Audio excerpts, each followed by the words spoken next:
আমি আজ শিক্ষক দিবস।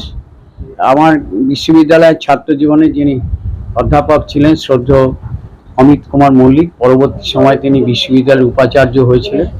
স্যারকে প্রণাম জানাতে এসেছি শিক্ষক দিবসে। তাদের হাতে তৈরি তো আমি ছাত্র, তাই প্রথমে ওনাকে করেছি। আর সকালবেলায় আমি যে ল পড়তাম তখন নৃপেন মিত্র মহাশয় ছিলেন, তাকে ব্যাঙ্গালোরে থাকেন, তাকে ফোনে আমি আমার শ্রদ্ধা জানিয়েছি।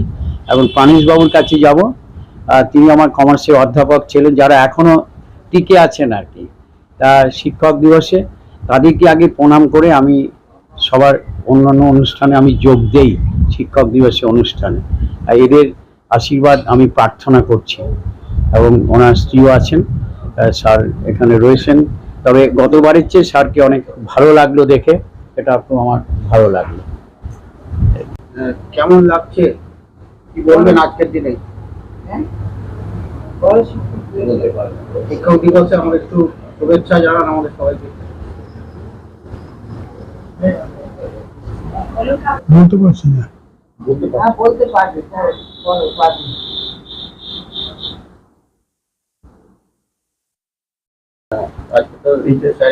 খুব ভালো লাগলো। আপনারা প্রত্যেকবার আসেন স্যারকে প্রণাম জানাতে শিক্ষক দিবসে, আমারও খুব ভালো লাগে। হ্যাঁ, আগের থেকে একটু ভালো আছে, মানে হাঁটা চলা করানো হচ্ছে, ফিজিওথেরাপি দিয়ে এইভাবে চলছে আর কি। হ্যাঁ, আমার নাম গীতাঞ্জলি মল্লিক। শিক্ষক দিবসের দিন এসেছেন আপনার? না, আমি শিক্ষক হিসাবে আমি তো স্বপন আমার ছাত্র হওয়াতে আমি খুব গর্বিত। আমি জানিও কিভাবে কাজ করছে, নীরবে কাজ করে, কোন রকম মানে প্রচারের আলোতে আসা ও পছন্দ করে না খুব।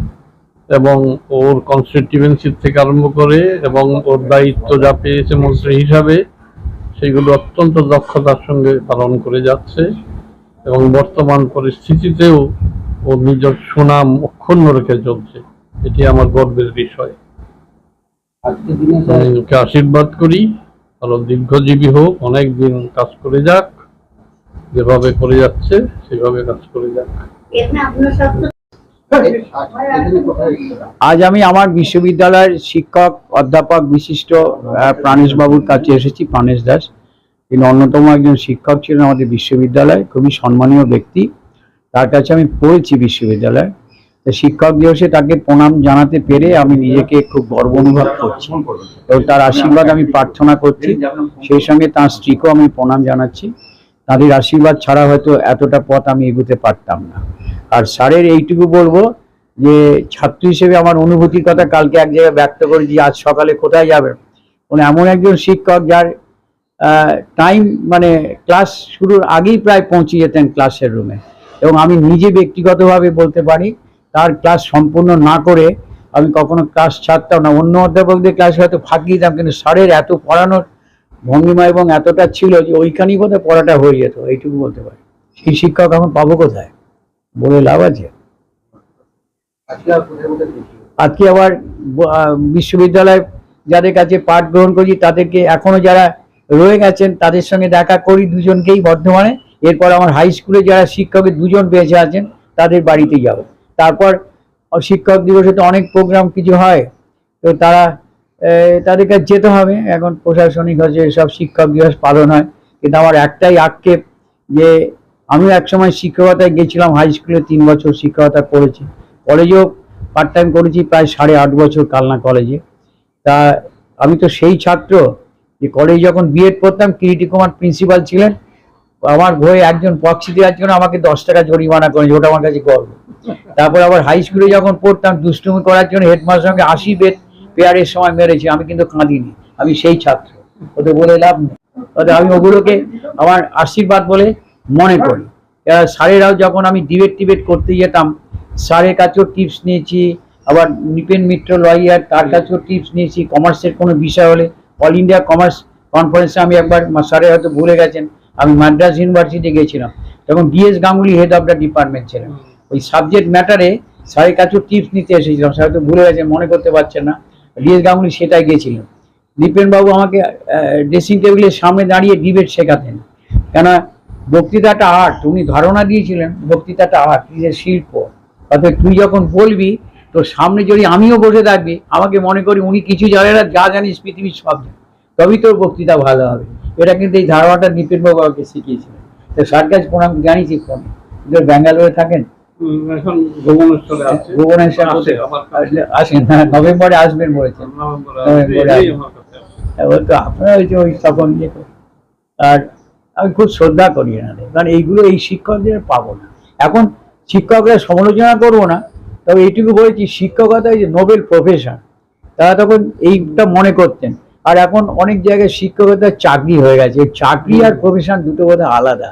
এটা আমার অনুভূতির কথা বলি, অনেক শিক্ষক রাগ করেন যা শিক্ষকতা এক নোবেল প্রফেশন, আর এখন লোকের শিক্ষকতাকে চাকরি আর শিক্ষকতা দুটো বোধহয় এক নয়। আমি কারোর সমালোচনা করছি না, শ্রদ্ধার সঙ্গে বিনীতভাবে সমস্ত শিক্ষক মহাশয়ের কাছে আবেদন করব যে শিক্ষকতাকে চাকরি হিসেবে মানবেন না। শিক্ষকতা হচ্ছে ছাত্র তৈরি করবার একটা প্রতিষ্ঠান, অতএব সেইভাবে আপনি ছাত্র তৈরি করলে তার হবে, তার পরিণতি হবে।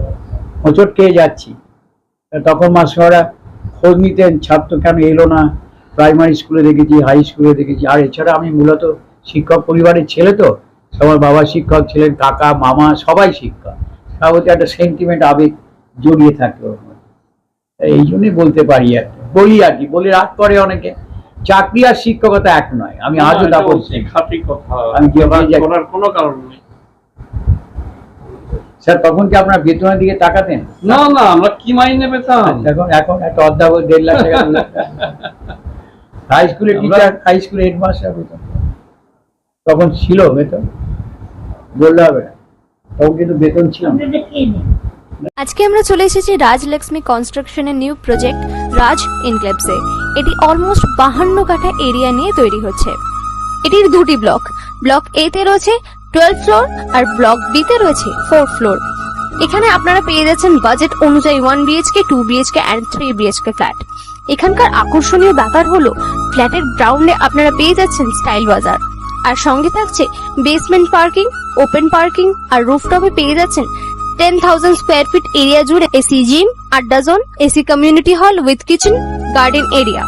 আর 24/7 আপনারা পেয়ে যাচ্ছেন CCTV security, water supply, power backup, common utilities, maintenance office, আরো কত কি।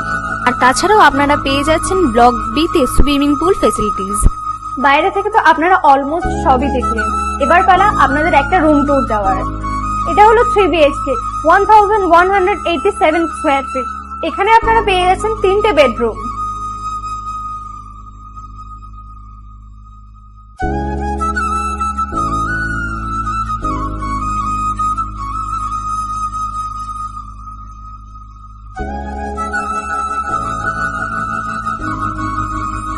তাছাড়াও আপনারা পাচ্ছেন ডাইনিং এরিয়া, সাথে একটা কিচেন, 2টো বাথরুম, সঙ্গে সাউথ ফেসিং ওপেন ব্যালকনি।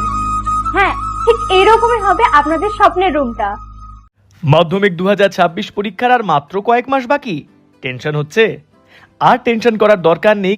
সাধারণ ছাত্রছাত্রীদেরও মাধ্যমিক 2026-এ 90% বা তার বেশি নম্বর পাওয়ার 7টি অসাধারণ কৌশল, যা তোমরা জানতে পারবে পাথফাইন্ডার মাধ্যমিক মক টেস্ট 2026-এর মধ্যে দিয়ে, এবং যা তোমাকে দিতে পারার কল্পনাও কেউ করতে পারবে না। কৌশল 1, পাথফাইন্ডারের মাধ্যমিক মক টেস্টে 3টি টেস্টের প্রতি বিষয়ের প্রশ্নপত্রগুলো সম্পূর্ণ সাজেস্টিভ, যেগুলো সলভ করলে মাধ্যমিকে বসে মনে হবে, আরে এ তো যেন সব প্রশ্নের উত্তরই পেরে যাচ্ছি। কৌশল 2, তোমার মক টেস্টের খাতাগুলি পরীক্ষা করবেন মাধ্যমিক পরীক্ষার অভিজ্ঞ হেড এক্সামিনারের টিম।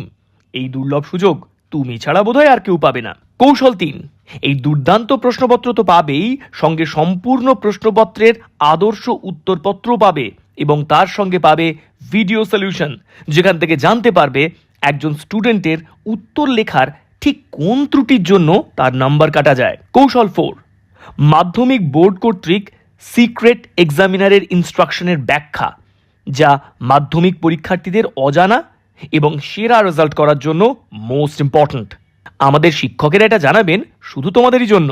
কৌশল 5, 2023, 2024, 2025 মাধ্যমিক পরীক্ষার প্রথম, দ্বিতীয়, তৃতীয় এবং অন্যান্য স্থানাধিকারী টপারদের সাথে কথা বলার এবং পড়াশোনা নিয়ে বারবার আলোচনা করার দুর্লভ সুযোগ। কৌশল 6, মাধ্যমিক 2025-এর প্রথম স্থান অধিকারী পাথফাইন্ডারের ছাত্র অদ্রিত সরকারের সমস্ত বিষয়ের পরীক্ষিত খাতা তোমরা দেখার সুযোগ পাবে, যা কিন্তু আর কেউ পাবে না এবং যা একান্তভাবে তোমাদের কাছেই থাকবে। কৌশল 7, মাধ্যমিক 2026 পরীক্ষার শেষ দিন পর্যন্ত যে কোনো বিষয়ে বারবার আলোচনা করার জন্য তোমার সাথে অনলাইনে থাকবেন বোর্ডের বিশেষজ্ঞ ও সেরা শিক্ষক শিক্ষিকা মণ্ডলী। কি বলো, এসব যদি সত্যি সত্যি পাও, মাধ্যমিক 2026-এ সেরা রেজাল্ট করা কি সহজ নয়? তুমি পাবে আরও 3টে চমকপ্রদ ও অবিশ্বাস্য উপহার, যেমন 2026-এ উচ্চ মাধ্যমিকের প্রথম এবং অল ইন্ডিয়া মেডিকেল এন্ট্রান্সে নেশন টপার রূপায়ণ পালের পরীক্ষার সমস্ত খাতা। অনলাইন রেজিস্ট্রেশন করার জন্য ভিজিট করো www.pathfinder.edu.in অথবা নিকটবর্তী পাথফাইন্ডার সেন্টারে।